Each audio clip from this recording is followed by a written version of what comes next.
உங்களுடைய பரிசுத்த நாமம் மகிமைப்படுவதாக.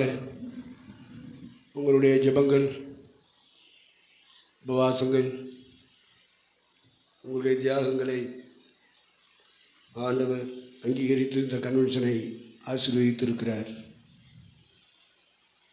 அவருடைய சித்தமாக இருந்தாலும் இந்த பூமியிலே நிறைவேற்றுவதற்கு அவரால் தெரிந்து கொள்ளப்பட்ட பாத்திரங்கள் தியாகம் பண்ண வேண்டியிருக்கிறது, உபவாசம் எடுக்க வேண்டியிருக்கிறது, ஜெபிக்க வேண்டியது இருக்கிறது, உழைக்க வேண்டியது இருக்கிறது. இதையெல்லாம் கொண்டுதான் தேவன் தம்முடைய தேவனுடைய சித்தத்தை பூமியிலே நிறைவேற்றுகிறார். தேவனுக்கு மகிமை உண்டாகட்டும். இந்த கன்வென்ஷனுக்காக நீங்கள் பண்ணிய ஜெபங்கள், உபவாசங்கள், கொடுத்தது, உழைத்தது எல்லாவற்றுக்கும் உரிய பலனை கர்த்தர் உங்களையும் உங்கள் குடும்பத்திலும் உங்கள் ஊழியத்திலும் கட்டளையிடுவாராக. அவனவன் செய்த கிரியைகளுக்கு தக்க பலன், அவனுடைய உழைப்புக்கு ஏற்ற பலன், தியாகத்துக்கு ஏற்ற பலன், ஜெபத்துக்கு ஏற்ற பலன், கொடுத்ததுக்கு ஏற்ற பலன் என்னோடு கூட வருகிறது என்று சொன்னால் அவர் செய்வார், செய்வேன் என்பதுதான் அவருடைய அர்த்தம். கர்த்தருக்கு சோத்திரம். இனிமே அங்கே பரலோகமான பிறகு செய்வார்னு நினைக்கக்கூடாது. அவனுடைய உழைப்புக்கு தக்கபடி தான் கர்த்தர் ஆசீர்வதிக்க முடியும். ஜெபத்துக்கு ஏற்றபடி தான் ஆசீர்வதிக்க முடியும். தியாகத்துக்கு ஏற்றபடி தான் ஆசீர்வதிக்க முடியும். வேறு வழியில் ஆண்டவர் ஆசீர்வதின்னு சொன்னால் ஆசீர்வதிக்க மாட்டார். ஆகவே நீங்கள் இந்த கன்வென்ஷனுக்காக எடுத்துக்கொண்ட ஒவ்வொரு முயற்சிகளையும் கண்ணோக்கி பார்த்த கர்த்தர், ஆசீர்வதித்த கர்த்தர், அதனுடைய பலனை எல்லாம் உங்கள் வாழ்விலும் குடும்பத்திலும் ஊழியத்திலும் உங்களுடைய எதிர்காலத்திலும் தேவன் தந்து ஆசீர்வதிப்பாராக. 1 பேதுருவின் புஸ்தகம் 5ஆம் அதிகாரம் முதல் வசனம் தொடங்கி 4 வசனங்களை வாசிக்க கேட்போம். உங்களில் உள்ள மூப்பருக்கு உடன் மூப்பனும் கிறிஸ்துவின் பாடுகளுக்கு சாட்சியும் இனி வெளிப்படும் மகிமைக்கு பங்காளியுமாய் இருக்கிற நான் சொல்லுகிற புத்தி என்னவென்றால், உங்களிடத்துள்ள தேவனுடைய மந்தையை நீங்கள் மேய்த்து கட்டாயமாய் அல்ல, மனப்பூர்வமாயும் அவலட்சணமான ஆதாயத்திற்காக அல்ல, உற்சாக மனதோடும் சுதந்திரத்தை இருமாப்பாய் ஆளுகிறவர்களாக அல்ல, மந்தைக்கு மாதிரிகளாகவும் கண்காணிப்பு செய்யுங்கள். அப்படி செய்தால் பிரதான மேய்ப்பர் வெளிப்படும் போது மகிமையுள்ள வாடாத கிரீடத்தை பெறுவீர்கள். போதும். அப்படி செய்தால் இவங்க தான் வருகைக்கு போவாங்க, ஆண்டுவிட்டு பலன் பெறுவாங்க. மற்றதெல்லாம் வருகையை பற்றி பிரசங்கம் பண்ணும், பாட்டு பாடும். பிரதான மேய்ப்பர் வெளிப்படும் பொழுது இவர்கள் அவருடைய சமூகத்திலே வெளிப்பட வேண்டுமானால் இதை செய்யணும்னு பேதுரு சொல்லுகிறார். இதெல்லாம் ஒன்றும் கவனிக்காமல் பறந்துடுவேன் பாட்டு பாடினா போயிட முடியுமா? பறந்துடுவோம் அப்படின்னு பிரசவம் பண்ணால் போயிட முடியுமா? ஆண்டவரே நான் பறக்கணும்னு சொல்லி ஜெபம் பண்ணால் போயிட முடியுமா? இந்த பூமியில் உழைக்கணும், வாழ்ந்து காமிக்கணும். இது ஒன்றும் இல்லாமல் வெறும் ஜெபம், வெறும் பிரசங்கம், வெறும் பாட்டு, இதை வைத்து நாம் செய்ய முடியாது. பாருங்கள், ஆண்டவரை சந்திக்க முடியாது. நம்ம ஊழியத்துக்கு வந்திருக்கிற நாம் ஒவ்வொருவரும் பிரதான மேய்ப்பர் வெளிப்படும் பொழுது நாம் அவரை போய் சந்திக்க. அப்படி செய்தால் பிரதான மேய்ப்பர் வெளிப்படும் பொழுது நீங்கள் மகிமை உள்ள வாடாத கிரீடத்தை பெறுவீர்கள். ஆண்டவர் உங்களுக்கும் எனக்கும் அவருடைய வருகை நாளிலே அவரை சந்திக்கும் போது கிரீடம் சூட்டுவார் என்று திருச்சபை தகப்பன் பேதுரு சொல்லுகிறார். அப்படி செய்தால் தான், அப்படி செய்யலைன்னா முடியாது. திரும்ப வாசிங்க. அப்படி செய்தால் முதல் வசனத்திற்கு வாசிங்க. உங்களில் உள்ள மூப்பருக்கு உடன் மூப்பனும் கிறிஸ்துவின் பாடுகளுக்கு சாட்சியும் இனி வெளிப்படும் மகிமைக்கு பங்காளியுமாய் இருக்கிற நான் புத்தி சொல்லுகிறது என்னவென்றால், உங்களிடத்துள்ள தேவனுடைய மந்தையை நீங்கள் மேய்த்து கட்டாயமாய் அல்ல, மனப்பூர்வமாயும் அவலட்சணமான ஆதாயத்திற்காக அல்ல, உற்சாக மனதோடும் சுதந்திரத்தை இருமாப்பாய் ஆளுகிறவர்களாக அல்ல, மந்தைக்கு மாதிரிகளாகவும் கண்காணிப்பு செய்யுங்கள். அப்படி செய்தால் பிரதான மேய்ப்பர் வெளிப்படும் போது மகிமையுள்ள வாடாத கிரீடத்தை பெறுவீர்கள். சரி, அப்போ அந்த கிரீடம் பெறணும்னா அங்கே போகணும். அவர் வெளிப்படும் பொழுது, வானங்களிலே அவர் வெளிப்படும் பொழுது இங்கிருந்து நாம் அங்கே போக வேண்டியிருக்கு. செத்தா உயிரோடு எழும்பணும், உயிரோடு இருந்தால் மர்வமாகும். அப்போ ஊழியர்கள் நாம் மர்வமாகிறதுக்கு தகுதிப்படலைன்னா, நாம் செத்தா உயிரோடு எழும்புறதுக்கு தகுதி அடையலைன்னா எப்படி வாடாத கிடத்தை பெற முடியும்? ஆகவே பரிசுத்த ஆவியானவர் பேதுருவை கொண்டு நமக்கு, இந்த கடைசி காலத்தில் ஊழியம் செய்கிற நமக்கு இந்த வார்த்தைகளை நினைப்பூட்டுகிறார். நாம் நினைவுகளே இந்த வசனங்களை நிலைநிறுத்திக் கொள்ள வேண்டும். அதுக்கு புத்தி சொல்கிறேன்னு சொல்கிறார். உங்களில் உள்ள உடன் மூப்பன். அப்போ மூப்பர்கள் என்று சொன்னால் ஊழியர்கள் என்று அர்த்தம். சபையில் நீண்ட காலமாக வந்துக்கிட்டு இருக்கிற ஆளுகளை மூப்பர்னு சொல்லுவாங்க. அது நம்ம காலத்தில் அப்படி சொல்கிறது. ஆனால் இவங்க காலத்தில் மூப்பன் என்றாலே சர்ச் பாஸ்டர்ஸ். நம்ம காலத்தில் நம்ம ஆட்கள் சொல்லுகிற முறை வேறு. இதுகளுக்கு கண்ணால் காண்றது நீண்ட கால விசுவாசியாக இருந்தால் அவர்களை மூப்பர்னு சொல்லிடுவாங்க, மூப்பத்தின்னு சொல்லிடுவாங்க. அவர்கள் எல்லாம் வேதம் சொல்லுகிறது. நீண்ட காலமாக சபைக்கு வர்றவங்க அவர்கள் அல்ல, சர்ச் பாஸ்டர்ஸ். உடன் மூப்பன், உங்களில் உள்ள மூப்பருக்கு உடன் மூப்பன் அப்படின்னு சொல்றார். மூப்பன் உடன் மூப்பன். நாங்களும் பாஸ்டர், நீங்களும் பாஸ்டர். நாங்களும் மூப்பர், நீங்களும் மூப்பர். மூப்பர் சொன்னால் உங்களுக்கு ஸ்டேட்டஸ் குறையுதோ? பாஸ்டர் சொல்லணுமோ? அப்படி எல்லாம் நினைக்கக்கூடாது. நினச்சிங்கன்னா அதில் அந்த நினைவுகள் தவறு. அப்படி நினைக்க வைக்கிறது சாத்தான். வசனத்தின்படி நினைக்கணும். நம்ம ஊழியக்காரங்க எதை சிந்திச்சாலும் நினைச்சாலும் உங்கள் கையில், என் கையில் இருக்கிற பைபிளில் உள்ள வார்த்தையின்படி தான் நினைவு கூறணும். மாறுதலான நினைவுகள் இருக்கக்கூடாது. அது சாத்தான் கொடுப்பான், உங்களுக்கு தெரியாது. பக்கத்தில் நிற்பான் சாத்தான், எப்போவுமே சாகிற வரைக்கும் இருப்பான். ஏசுனார் கூட அவருக்கு பிடிக்காதது நம்ம செஞ்சிட்டோம்னா விட்டுருவார், கை விட்டுருவார். சாத்தான் பிடிச்சதை செஞ்சாலும் சரி, பிடிக்காத செஞ்சாலும் சரி, நாம் சாகிற வரைக்கும் கூட இருப்பான். உன்னை விட்டு விலகுவதும் இல்லை. சாத்தான் அப்படி இருப்பேன்னு சொல்லி ஒருத்தருக்கு தெரியாது, தெரிய விட மாட்டான். இதைத்தான், இந்த வசனத்தை தான் நினைப்புட்டுவான். அவனை குறித்த விஷயத்தில் நம்ம ஜாக்கிரதையாக இருப்போம்னு தெரிஞ்சால் அந்த விஷயத்தை மறைச்சிடுவான். பைபிள் படிக்க விட மாட்டான், அந்த பகுதியை பிரசவம் பண்ணவே விட மாட்டான். நீங்கள் இதில் தெளிவாக இருக்கணும். வருகைக்கு போகணும்னா மற்றபடி ஏதோ வந்துட்டோம், ஊழியத்துக்கு வெளில உடுத்திட்டோம், ஜொல்ஸை கலட்டிட்டோம், இதுதான் நம்மளுடைய வாழ்க்கை முடிவு, அதனால நம்ம ஓடி முடிப்போம் அப்படின்னு நீங்கள் முடிவு பண்ணால் தேவனும் ஒன்றும் செய்ய முடியாது. சாகிறதுக்குள்ளே மாறிடணும் அப்படின்னு நினச்சிங்கன்னா ஆவியானுடைய ஒத்துழைப்பு உங்களுக்கு கிடைக்கும். சாகிறதுக்குள்ளே மாறிடணும், வசனத்தின்படி வாழ்க்கை மாறிடணும். அதை விட்டுட்டு பழைய சிந்தனைகள் உங்களுக்குள்ளே தங்கி இருக்குமானால் அந்த சிந்தை தான் உங்களை நடத்தும். ஏமாந்து போவீர்கள். ஆண்டுடைய வருகை நாளிலே ஏமாற்றப்பட்டு போவோம். அதுக்கு காரணம் நம்மை நாமே வஞ்சிக்கிறது. தான் ஒன்றுமில்லாதிருந்தும் தன்னை ஒரு பொருட்டென்று எண்ணுகிறவன் தன்னைத்தானே வேற வஞ்சகாவி வரணும்னு இல்லை. இவனையே வஞ்சிச்சுக்கிடுவான். அதுக்கு தேவன் ஒன்றும் செய்ய முடியாது.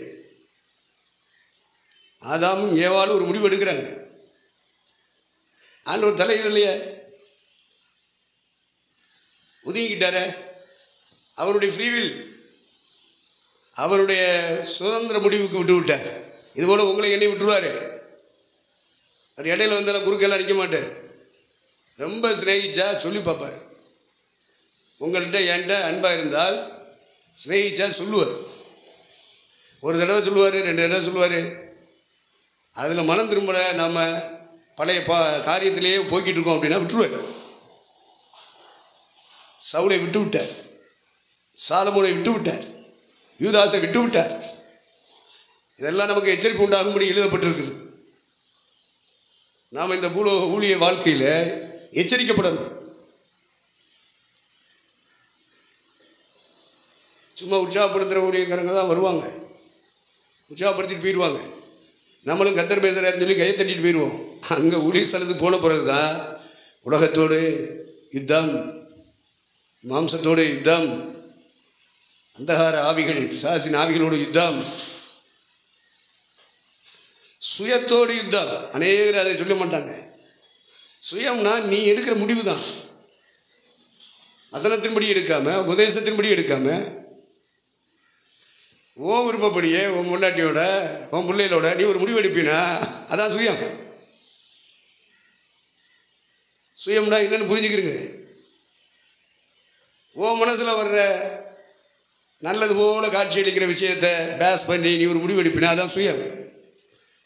மாம்சத்தோடும் இரத்தத்தோடும் மட்டுமல்ல, துரைத்தனங்களோடு யுத்தம், அதிகாரங்களோடு யுத்தம், அந்தகார லோக அதிபதிகளோடு யுத்தம், வான மண்டலங்களில் இருந்து பூமியை நாசமாக்கி கொண்டிருக்கிற சைத்தானுடைய ஆவிகள், கண்ணுக்கு புலப்படாத தீய சக்திகளோடு யுத்தம்.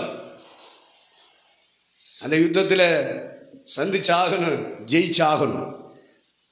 வர்ற போகிறவங்கெல்லாம் அப்படியே கை தட்டுறது மாதிரி உற்சாகப்படுத்திட்டு போனால் வரிக்கு போக முடியாதுங்க. கீழ்நிலை உள்ளவர்கள், குழந்தைகளாக உள்ளவர்கள் குழந்தை பருவத்திலே நடப்பார்கள்.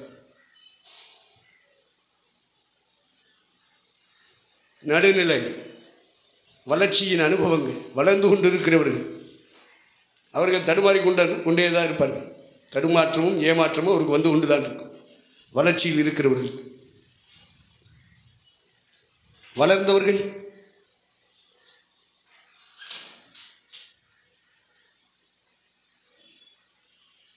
உலகத்தில் உள்ள ஐக்கிய நாட்டு சபையில் வல்லரசு நாடுகள், வல்லரசாகும்படி வளர்ந்து வரும் நாடுகள், வல்லரசை நோக்கி பயணிக்கும் நாடுகள், இப்படி 3 பிரிவாக பிரித்து தான் உலக நாடுகளை எல்லாம் ஒன்றிணைத்து ஐக்கியப்படுத்தி ஒரு ஐக்கியம், அதான் ஐக்கிய நாட்டு சபை. இப்படி 3 பிரிவாக பிரிக்கணும்ல ஊழியங்களை. பிகினிங் ஸ்டேஜ்,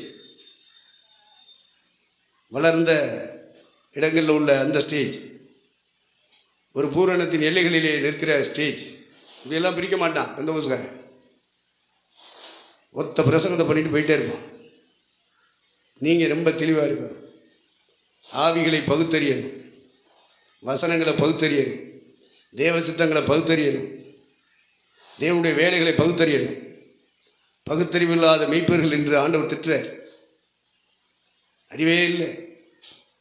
அதில் என்ன அறிவு? பகுத்தறிவு இல்லை. நீங்கள் எல்லா ஆவிகளையும் நம்பாமல் இந்த ஆவி தேவனால் உண்டானதோ என்று சோதித்து அறியுங்கள். அது பகுத்தறிவு இருந்தால் தான் முடியும். பகுத்தறிவு இல்லாத பாஸ்டர்மாராக இருந்தால் எல்லாத்தையும் ஒன்றுன்னு சொல்லிட்டு போவாங்க. அவன் ஐக்கியம்னு சொன்னால் இந்த 3 பிரிவுகளை புரிந்து கொண்டு ஐக்கியப்படணும். அதெல்லாம் இல்லாமல் ஐக்கியம் அப்படின்னா அதெல்லாம் ஐக்கியம் கிடையாது. பரலோக தேவனால் அங்கீகரிக்கப்படாது. எல்லாருமே ஐக்கியமா? இயேசுநாதர் ஊழியம் செய்யும்போது சதுசேய ஐக்கியம், பரிசேய ஐக்கியம், வேதபாரர்களுடைய ஐக்கியம், நியாயசாஸ்திரருடைய ஐக்கியம், அண்ணா காய்பா போன்றவர்களுடைய அமைப்பு ரீதியாக மெயின் லைன் சர்ச்சஸ்ன்னு சொல்லுவாங்க. மெயின் லைன் சர்ச்சஸ் அவங்களுக்கு ஒரு அமைப்பு இருக்கும், ஒழுங்கு இருக்கும். இவங்களோட எல்லாம் ஜீசஸ் ஃபெலோஷிப் வைக்கலையே. அதை பகுத்தறிஞ்சீங்களா? ஃப்ரெண்ட்ஷிப் வைக்கலாம், ஃபெலோஷிப் வைக்கக்கூடாது. அவங்கள சோத்திரம் பண்ணலாம், அவங்கள கனம் பண்ணலாம்,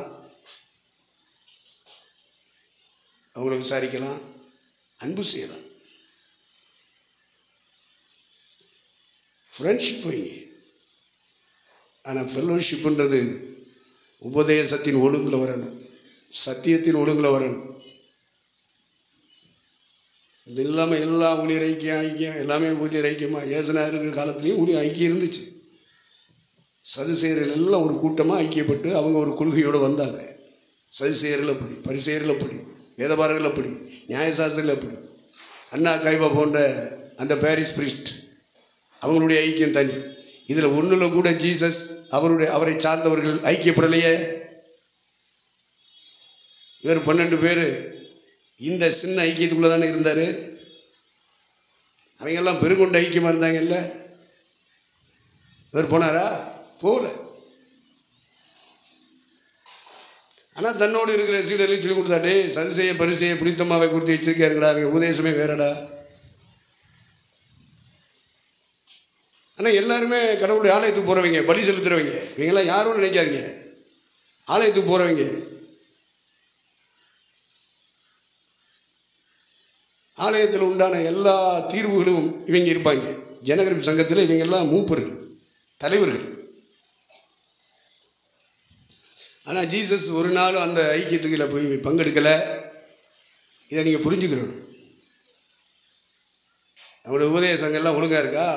வருகை கொண்டு வர மாதிரியா இருக்குது. ஆனால் இந்த சின்ன ஐக்கியத்துக்குள்ள, அந்த 12 பேர் கொண்ட ஐக்கியத்துக்குள்ளே ஜீசஸ் இருந்தார்.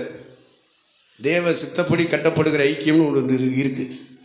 அது சின்னதாக இருந்தாலும் அதுக்குள்ளே இயேசு கட்டுப்பட்டு இருந்தார். லட்சோபலட்சம் ஊழியக்காரர்கள் எல்லாம் அவர் கொண்டு வரல, 12 பேர் தான். அந்த சின்ன ஐக்கியத்துக்குள்ளே இருந்தார். ஊழியங்களை இந்த பூமியிலே செய்தார். அவருக்கு கவுன்சிலிங் மேலே இருந்து வந்துச்சு. தேவன் வைப்பார், அவர் தான் பிதா. அவர்கிட்ட இருந்து ஆலோசனை வரும். நைட்டு மலையில் போய் ப்ரேயரில் உட்காருவார். 2 காரியம். ஜெபம் பண்ணார்னா நீங்கள் பண்ண நான் பண்ணுற ஜெபம் இல்லை. 2 காரியம்.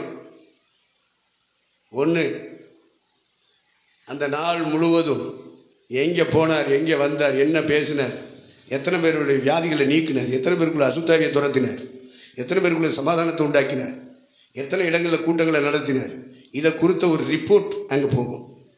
அதான் ஜெபம். மலையில் ஏறி நைட்.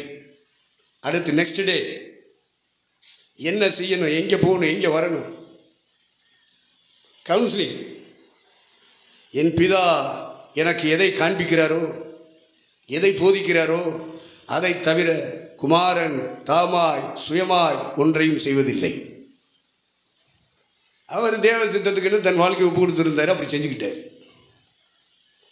மற்றவங்கெல்லாம் தேவ சித்தம் செய்கிறாங்களான்னு நீங்கள் தான் பகுத்தறியணும். பகுத்தறிவு இல்லாத மெய்ப்பொருளாக இருக்கக்கூடாது.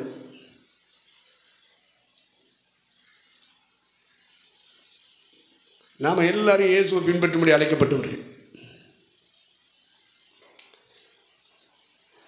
அவரை சந்திக்கிறதுக்கு நம்மையும் நம்முடைய குடும்பத்தையும் நம்முடைய சபையாரையும் ஆயத்தப்படுத்தணும். அதை மறந்துட்டு வாழ்ந்துட்டு இருக்கக்கூடாது. உங்களுள்ள மூப்பருக்கு உடன் மூப்பனாகிய நான் புத்தி சொல்லுகிறது என்னவெனி அப்படின்னு அவர் சொல்கிறார். சொல்லும்போது அவருடைய கிறிஸ்துவின் பாடுகளுக்கு நான் சாட்சி. இனி வெளிப்படும் மகிமைக்கு பங்காளி.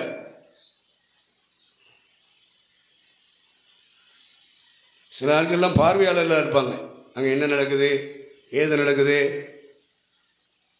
சிசிடிவி கேமரா மாதிரி உட்காந்து வீடியோ எடுத்துக்கிட்டு ஆடியோ எடுத்துக்கிட்டு ஆளுகளை கூப்பிட்டு பேசிக்கிட்டு அவங்க அதுக்கு தான் லாய்க்கு. பரலோகத்துக்கு வர மாட்டாங்க. பங்காளியாகணும். பார்வையாளர்களாக அல்ல, பங்காளிகளாக மாறணும்.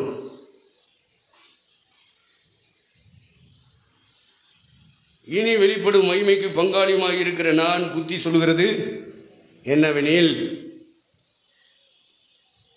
இது ஊழியர்களுக்காக சொல்லுகிறார், எழுதுகிறார். உங்களிடத்தில் உள்ள தேவனுடைய மந்தையை நீங்கள் மேய்த்து, எவனையாவது மேய்க்க விட்டுட்டு போயிடக்கூடாது.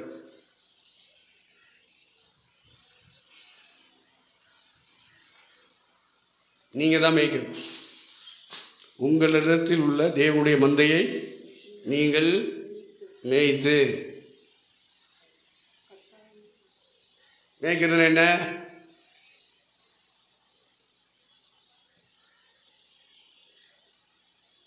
வெறும் பிரசங்கம் பண்ணா போதாது, பாட்டார நடத்தினா போதாது.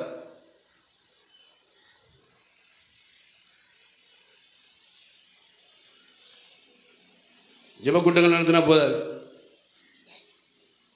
விழிப்பு ஜெபம், உபவாச ஜெபம்னு சொல்றீங்கல்ல, இந்த மாதிரி ஜெபக்கூட்டங்கள் நடத்தினா போதாது. வீட்டு கூட்டங்கள் நடத்தினா போதாது. வீடு வீடாக போய் உட்காரணும். அதே சபையில் வருவாங்க, இதெல்லாம் செய்வீங்க, இதெல்லாம் கடந்த பாரம்பரியமாக போயிடுச்சு. வீடு விசிட் பண்ணணும். அப்போ தான் ஆடுகளின் நிலைமையை அறிய முடியும். ஆடுகளின் நிலைமையை அறியாதவெல்லாம் பாஸ்டா இருக்கான். ஆடுகளின் நிலைமை அறியணும்னா உங்கள் ஜெப வீட்டில் நடத்துகிற கூட்டத்தோடு நீங்கள் நின்னா உங்களுக்கு அறிய முடியாது. ஒவ்வொரு வீட்டுக்குள்ளேயும் நீங்கள் போகணும். முன்கூட்டியே சொல்லணும், இந்த கிழமை வரலாமா, நீங்கள் ஃப்ரீயாக இருப்பீங்களா கேட்கணும். நான் பாஸ்டர் நான் வந்திருக்கேன் அப்படின்னு திடீர்னு நீ மட்டும் விசிட் பண்ணக்கூடாது. பகுத்தறிவு உள்ள மெய்ப்பனாக இருக்கணும். அவங்கள்ட்ட கேட்கணும், எப்போ எல்லோரும் வீட்டில் இருப்பீங்க, நான் வரணும், உங்களை சந்திக்கணும், உங்களோட பேசணும் அப்படின்னு டேட்டை ஃபிக்ஸ் பண்ணணும். மாதம் ஒரு தடவையாவது நீங்கள் வீடு விசிட் பண்ணணும். உங்களிடத்தில் உள்ள தேவனுடைய மந்தையை நீங்கள் மேய்க்கிறீர்கள். ஒத்த பிரசங்கத்தில் இல்லை, அங்கே சவமாயிராது. அதை இப்போ சார் சொல்லிக் கொடுப்பேன், அதான் பிரசங்கம் பண்ணிட்டீல. மந்தையை நீங்கள் மேய்க்கணும். ஆடு மேய்க்கிறவன் ஆட்டை கொண்டுக்கிட்டு போவேன், வெயிலில் மேய்ப்பேன், தூரல் விழுந்தாலும் மேய்ப்பேன், மழையானாலும் வெயிலானாலும் மாடுகளோட கிடக்கணும். புருஷன் பிள்ளைய பொண்டாட்டி பிள்ளையோடய கிடக்கக்கூடாது. இதெல்லாம் தேவன் பார்ப்பார், இவன் என்ன தியாகம் பண்ணுறானா இல்லையான்னு. ஆடுகளோட கிடக்கணும்.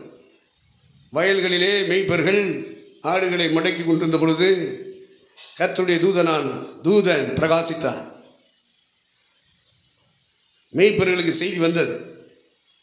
பொண்டாட்டி உள்ளோட படுத்து கிடக்கிற மேய்ப்பர்கள்ட்ட எப்படி பேசுவார்? சும்மா பிராடு விட்டுக்கிட்டு இருப்பான். அவன் பொழப்புக்காக பிரசவம் பண்ணிட்டு இருப்பான். இப்படிப்பட்ட மெய்ப்பொருளாக நீங்கள் இருக்கக்கூடாது. வயல்களில் இருக்கணும், ஆடுகளோட மந்தைகளோட இருக்கணும். இருக்கணும்னா ஒத்த பிரசங்கத்தை பண்ணிட்டு ஜெபக்கூட்டங்களுக்கு வருவாங்க, வந்த உடனே அவங்கள காணிக்க தசம் வாங்கிட்டு தின்னுக்கிட்டு இருக்கக்கூடாது. வீடு சந்திக்கணும். சந்திக்காதவர்கள் இனியாயிலும் சந்தியுங்கள். மந்தையை மேய்க்கணும். நீங்கள் அப்படி போனீங்கன்னா அவங்க பாய் விரித்து உட்காந்து பேசணும். எத்தனை பேர் இருக்கீங்க வீட்டில், என்ன வேலை செய்கிறீங்க, என்ன வருமானம் வருது, பிள்ளைகள் எத்தனை பேர், என்னென்ன படிக்கிறாங்க, யார் யார் வேலை பார்க்குறா, மொத்த வருமானம் என்ன வருது, அதில் ஒரு மாதத்துக்கு செலவு பட்ஜெட் போடுங்க, என்னென்ன செலவாகுது, அதில் சிக்கனை பிடிக்க முடியுமா, சேவிங் பண்ண முடியுமா, இதெல்லாம் நீங்கள் கேட்டு சொல்லிக் கொடுக்கணும். கடன் வாங்க விடக்கூடாது. கடன் வாங்க விட்டால் அந்த சபை வராது பரலோகத்துக்கு. வட்டி கொடுக்குறவன், வட்டி வாங்குறவன், கடன் வாங்குறவன் இவெல்லாம் சபைக்குள்ளே இருப்பாங்க. சபைக்குள்ளே இருந்து போட்டு, ஆனால் வருகைக்கு அவங்களை கொண்டு போய் சேர்க்க முடியாது. மகிமையுள்ள மேய்ப்பர் வெளிப்படும் பொழுது வாடாத கிரீடம் உங்கள் தலையிலே சூட்டப்பட வேண்டுமானால் இதெல்லாம் நீங்கள் கவனிக்கணும். சாகிறதுக்கு முன்னாடி ஊழியத்தில் இதெல்லாம் கவனிக்கணும். இப்போ தேவனுடைய மந்தையை மேய்க்கணும். உன் ஆடுகளின் நிலைமை அறிந்து மந்தையின் மேல் கவனமாக இருக்கிறது. என்ன 27 23 வாசிங்க. நீதிமொழிகள் 27 23. உன் ஆடுகளின் நிலைமையை நன்றாய் அறிந்து கொள், உன் மந்தைகளின் மேல் கவனமாய் இரு. பார்த்தீங்களா? இப்போ ஒவ்வொரு ஆட்டையும் குறித்து நினைக்கணும்ல. சென்னைக்கு ஒரு கல்யாணத்துக்கு அழைச்சிருந்தார் ஒரு இண்டிபெண்டன்ட் பாஸ்டர்.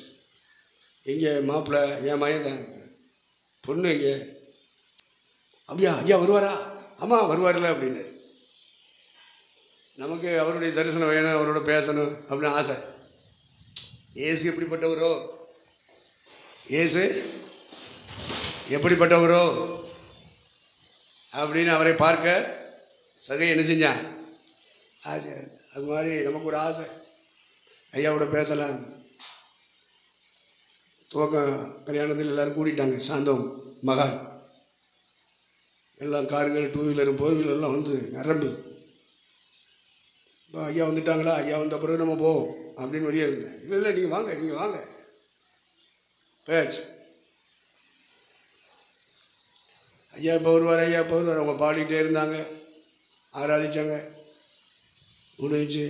ஐயாவை காணா, பக்கத்தில் இருந்தவரை கேட்டேன், ஊழியக்கார்ட்ட, எங்கய்யா ஐயா வரல. ஐயா வரமாட்டார், நீங்கள் தான் செஞ்சு வைக்கணும். ஐயா வரமாட்டாரா? வேறு வழி இல்லாமல் இந்த மேரேஜை முடிச்சுட்டு வந்தேன். என்னையா வருவார்னு சொன்னீங்க, அவங்க வரமாட்டாங்க ஐயா. அந்த பொண்ணு வீடு எங்கே இருக்குன்னே தெரியாது அவருக்கு. ஏரியா பார்த்துன்னு ஒரு ஆளை போட்டிருப்பாங்க, அந்த ஆளும் போக மாட்டான், வரல, அவனும் வரல.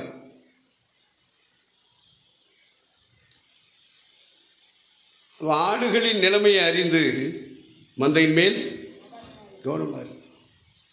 வருமானம் வந்தால் போகிறது, வருமானம் வராட்டா போகிறது இல்லை, அலட்சியம் பண்ணுறது.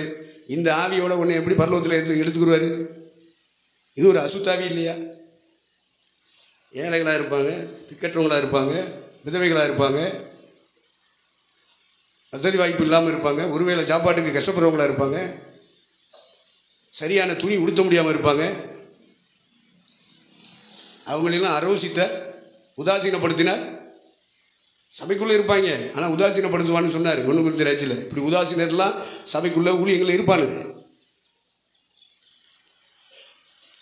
உங்களிடத்தில் உள்ள தேவனுடைய மந்தையை நீங்கள் மேய்க்கணுமானால் ஆடுகளின் நிலைமையை அறிந்து கொள்ளுங்கள். வீட்டில் உட்கார்ந்து அவங்க பிரச்சனை என்ன, கணவன் மனைவிக்குள்ளே சமாதானமாக இருக்காங்களா, பிள்ளைகள் பேரண்ட்ஸ் சமாதானமாக இருக்காங்களா, அதுக்கு என்ன காரணம் என்பதை நீங்கள் கண்டுபிடித்து அங்கே சொல்லுங்கள். உங்கள் அறிவில் பேசக்கூடாது. நீ ராத்திரி எல்லாம் உட்காந்து ஜெபம் பண்ணினா தான் கர்த்தர் அந்த ஞானத்தை கொடுப்பாரு. சும்மா பைபிளை படிச்சுட்டு பைபிள் அறிவில் சொல்லிட்டு இருக்கக்கூடாது. பரிசுத்தாவியோட நடத்திப்பில் சொல்லணும். இதெல்லாம் முதல்ல ஜெபம் பண்ண, அந்த குடும்பத்துக்காக ஜெபம் பண்ணினா கர்த்தர் அந்த ஜெபத்துக்கு அந்த குடும்பத்துக்கு என்ன வார்த்தை கொடுக்கணும், புருஷனுக்கு என்ன வார்த்தை, மனைவிக்கு என்ன வார்த்தை, பிள்ளைகளுக்கு என்ன வார்த்தை, அந்த வீட்டில் தங்கியிருக்கிறவங்களுக்கு என்ன வார்த்தை, நைட்டு நீ ப்ரேயர் பண்ணால் தானே கிடைக்கும். ஜெபம் பண்ணாமல் விசிட் பண்ணுறான் சில ஆள், அங்கே போய் உட்காந்துக்கிட்டு எம்ஜிஆர் பேசுகிறது. கர்த்தர் சமூகத்தில் அந்த குடும்பத்துக்காக, அந்த ஆட்டுக்காக நீ தேவ சமூகத்தில் எவ்வளோ நேரம் காத்திருந்தாய்? இந்த குடும்பத்திற்காக எத்தனை ஆண்டுகளாக நீ ஸ்தோத்திரம் பண்ணி கொண்டிருக்கிறாய்? இதெல்லாம் ஆண்டவர் கேட்பார். ஆகவே தான் பேதுரு சொல்கிறான், உங்களிடத்தில் உள்ள மந்தையை, யாருடைய மந்தை? தேவனுடைய மந்தை. மோச மேய்ச்சான் மந்தை, அவர் மாமாவுக்கு மந்தை, அவன் பொண்டாட்டிக்கு மந்தை. யாக்கோபு மேய்ச்சான், அது அவன் மனைவி மந்தை, மாமாவுடைய மந்தை, மச்சனமாருடைய மந்தை. அவர்களுக்காக அந்த மேய்க்கிறான் பாரு.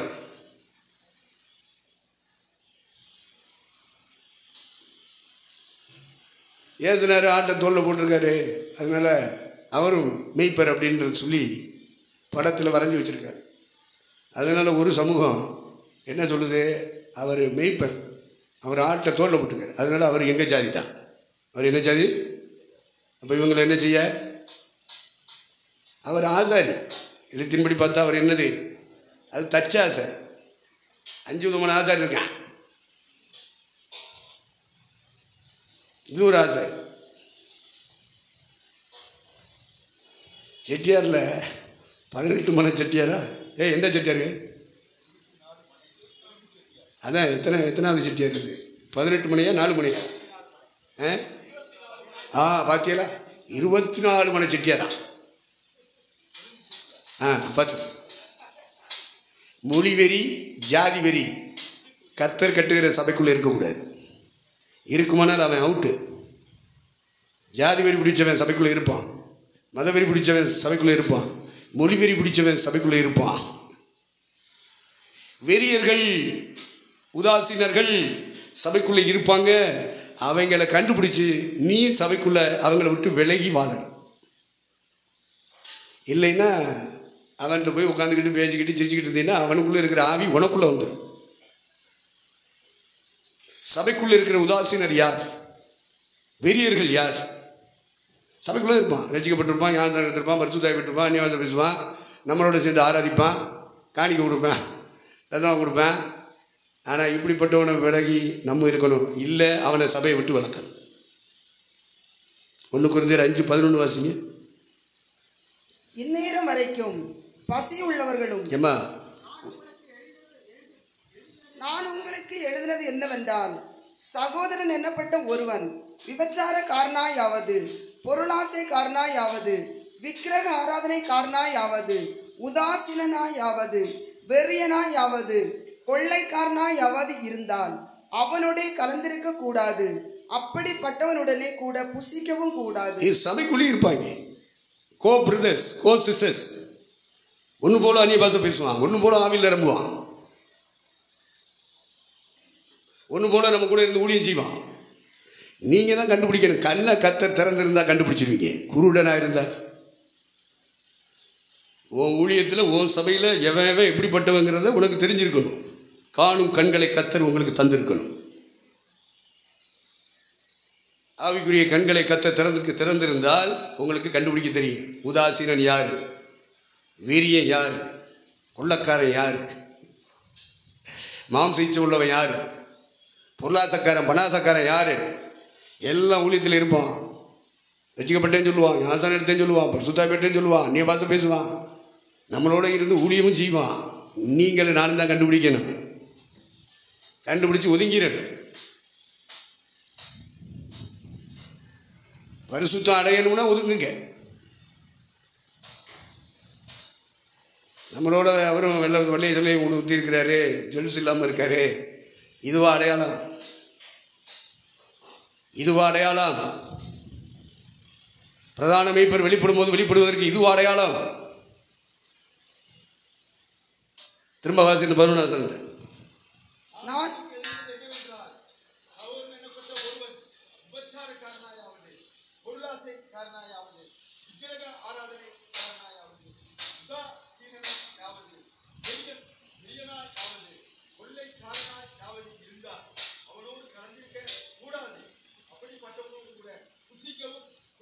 இது யாரு? நம்ம கூட ஆராதிக்கிற கூட்டம், நம்ம கூட ஊழியஞ்சிற கூட்டம்.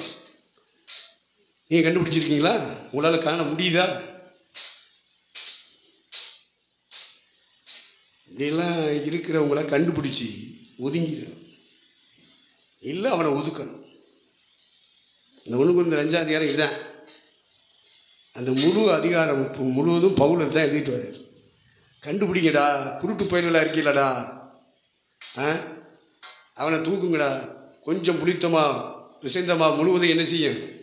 புளிப்பாக்கிடும்டா. எல்லா சபையார் எல்லாரும் கெட்டு போவான், ஊழியமே கெட்டு போகும். அப்படிப்பட்டவன் தசமா கொடுக்குறான், காணி கொடுக்குறான், ஊழியத்தை தாங்குறான்னு சொல்லிட்டு வச்சுக்கிட்டு இருக்காடா. தூக்குடான்ட்டு தூக்கிடு. அவன் வீட்டில் விருந்து வச்சாலும் போகாத. சரி சரி சொல்லிட்டு ஒதுங்கிடு. ஜெபம் பண்ணுறோம், ஆண்டவர் நடத்தினால், கர்த்தருக்கு சித்தமானால், இப்படியே சொல்லி பழகுங்க. வாக்கு கொடுத்துடாதீங்க யாருக்கும்.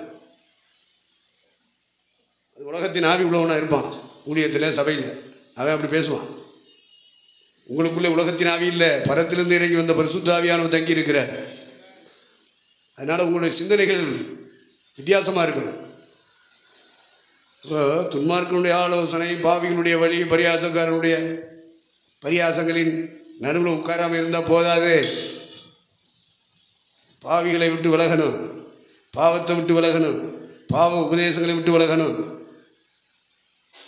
இந்த மாதிரி சபைக்குள்ளே இருப்பானே எப்படி கண்டுபிடிப்பிய? ஊழியத்தில் இருப்பாங்களே எப்படி கண்டுபிடிப்பீங்க? கர்த்தர் கண்ணை திறந்திருந்தாருன்னா கண்டுபிடிச்சிடலாம். அந்த பகுத்தறிவின் ஆவிகளை பகுத்தறிகிற வரம், அந்த கிருபையை பரலோகம் தந்திருந்தால் கண்டுபிடிக்க முடியும். இது சபைக்குள்ள. அவன் தெளிவாக எழுதுவானே 10ஆம் வசனமா ஒன்று கொஞ்சம் இவ்வுலகத்தில் உள்ள நீங்கள் பகுதி தெரியணும். உலகத்தில் உள்ள உபச்சாரக்காரர்,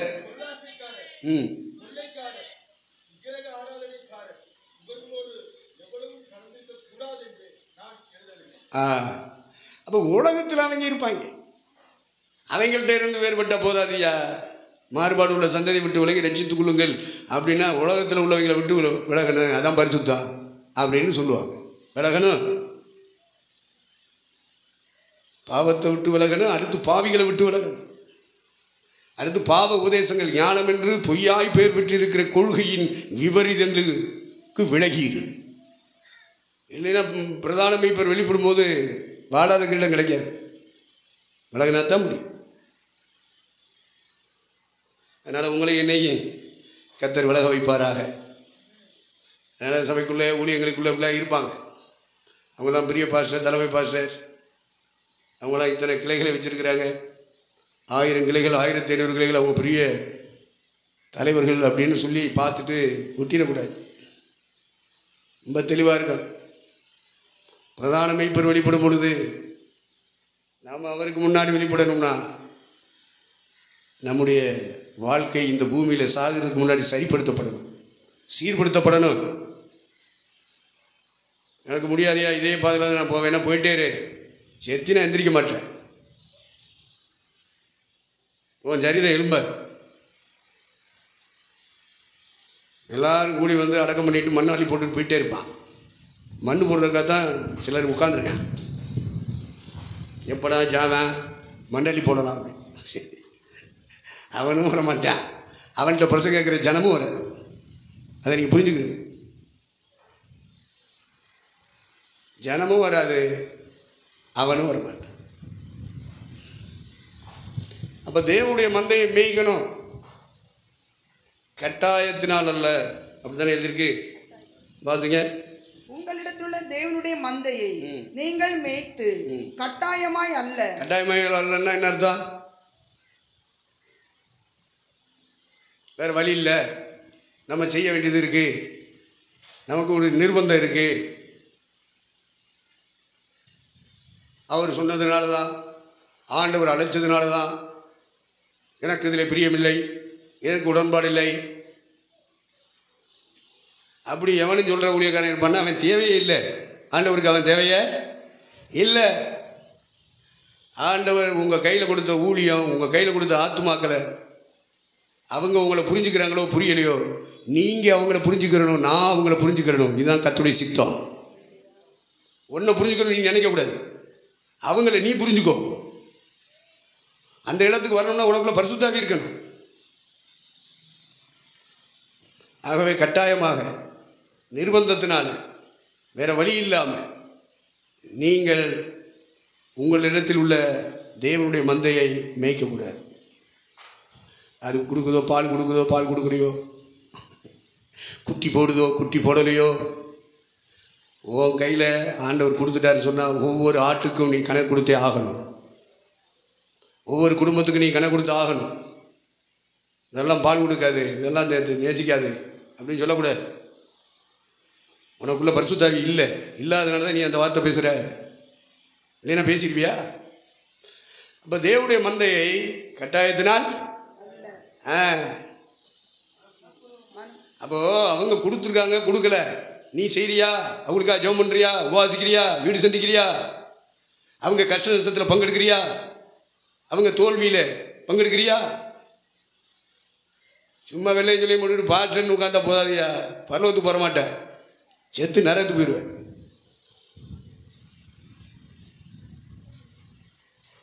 நம்ம தேவனுடைய மந்தையை மேய்க்கணும்.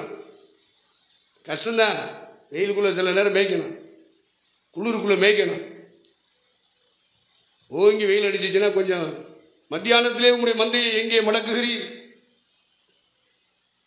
என் ஆத்துமனே சரே.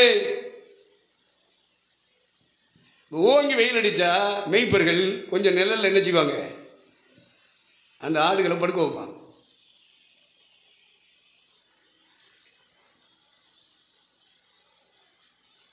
இப்போ பயங்கரமான சோதனைக்குள்ளே இருக்கிற ஜனங்களை கொஞ்சம் இலைப்பாதத்துக்குள்ளே நடத்தணும். அவங்களுக்கு சோதனை வரத்தாச்சு. என்ன தேவை, நீ அதை செஞ்சதுனால தான் உனக்கு இப்படி, இதை செஞ்சதுனால அப்படி, அப்போ உனக்கு வந்திருக்க, அதுக்கு யார் என்ன சொல்கிறது? சும்மா மற்றவங்களையே குற்றம் சொல்லிட்டு கூடாது. அது சாத்தானுக்கு வேலை. குறை சொல்லிகிட்டே இருக்குது. இவங்க என்னமோ யோக்கிய மாதிரி, அவங்கெல்லாம் அயோக்கியர்கள் மாதிரி. அப்படிலாம் நீங்கள் ஒரு நாளும் பேசாதீங்க. புறத்தால் வந்துக்கிட்டு இருக்கு புரட்டாச்சிம்பாங்க. அப்பிய காத்தியெல்லாம் அடமலை, வெளியே போக முடியாது. இப்போ ஓ வாழ்க்கையில் அப்படிப்பட்ட சோதனை வந்தால் நீ என்ன பண்ணுவ? இப்போ எவ்வளவு தாழ்மையாக இருக்கணும். பெருமை பேச்சு பேசக்கூடாது, சாத்தானுக்கு பேச்சு பேசக்கூடாது. அதிலிருந்தெல்லாம் நம்முடைய ஆக்கப்பட்டவர்களாக இருக்கணும். தேவனுடைய மந்தையை நீங்களும் நானும் மேய்க்கணும். அடுத்து கட்டாயத்தினாலும் மேய்க்கக்கூடாது. வருமானம் இல்லை, ஒன்றும் இல்லை, ஒரு தசமாக கொடுக்க மாட்டேங்குது, ஒரு காணிக்கை கொடுக்க மாட்டேங்குது, போனால் வரவேற்க மாட்டேங்குது, என்னத்துக்கு போகணும் அப்படின்னு நினச்சிக்கிட்டு போனால் அது கட்டாயம். கட்டாயத்தினால இல்லை. எப்படி மேய்க்கணுமா? மனப்பூர்வமாய். தேவனுடைய மந்தை இது. மாமா மந்தை இல்லை, அப்போ ஆத்தா கொடுத்த மந்தை இல்லை, நீ சம்பாதிச்ச மந்தை இல்லை. நீ தான் போய் ஜூச்சம் சொல்லியிருப்ப, நீ ஜெபம் பண்ணியிருப்ப, நீ கண்ணீர் விட்டுருப்ப, நீ டாக்ஸ் கொடுத்துருப்ப. ஒரு கூட்டம் வந்திருக்கு, அந்த கூட்டத்தை நீ சம்பாதிச்சுன்னு நினச்சிடக்கூடாது, அப்போ ஆத்தாவுடைய சொத்துன்னு நினச்சிடக்கூடாது. இந்த மாமா மச்சான் பொண்டாட்டியுடைய சொத்துன்னு நினச்சிடக்கூடாது. 28:20 அப்போஸ்தலர் 20:28 அப்போஸ்தலர் 20:28.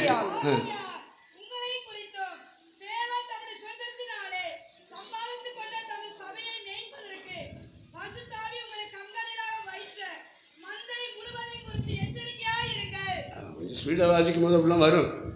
நீங்கள் சகித்துக் கொள்ளுங்கள். வேறு என்ன செய்யறது? குற்றம் சொல்லணும் தான் நமக்குள்ளே இருக்கிற ஆவி வரும். சகிக்கிற ஆவி வராது. சகிச்சுக்கிறேன். நான் எல்லாம் கொஞ்சம் நெஞ்சமாக சகிச்சிருக்கேன். இறைவனுக்கு தெரியும். அங்கே போன பிறகு சொல்லுவார் அவர். எல்லாரையும் உட்கார வச்சுட்டு சொன்னார்னா அது அந்த மகிமை எனக்கு கிடைச்சா போதும். இங்கே எவனும் எனக்கு கணம் பண்ணணும்னு நான் எதிர்பார்க்கறது இல்லை. ஸ்பீடில் அப்படி வரும். எவ்வளோ பெரிய ஆளுகளாக இருந்தாலும் ஸ்பீடு போகும்போது தடுமாற்றம் வரும். அதை புரிந்து கொள்ள வேண்டும். கர்த்தருக்கு ஸ்தோத்திரம். அப்போது யார் சம்பாதிச்சது? நீ உபவாசம் முடிச்சு சம்பாதிச்சதா? நீர் கண்ணீர் ஒடிச்சதுனால வந்ததா? நீ தியாகம் பண்ணதுனால வந்ததா? திரும்ப வாசிங்க அந்த 28:20.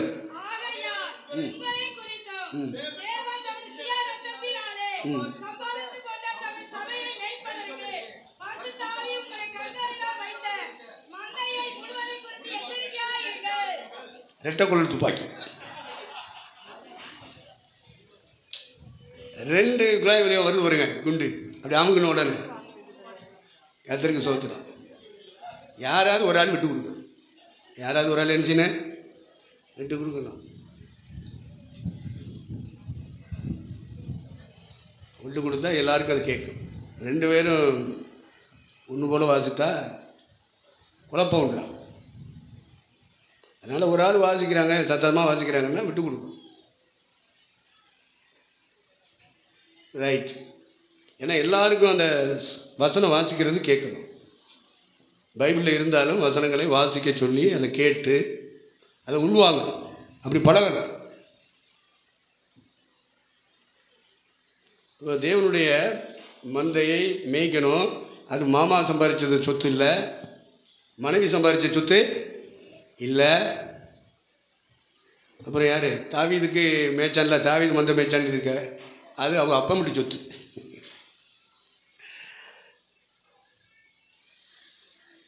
யோபுடைய மந்தையை மேய்ச்சதெல்லாம் வேலைக்காரங்க.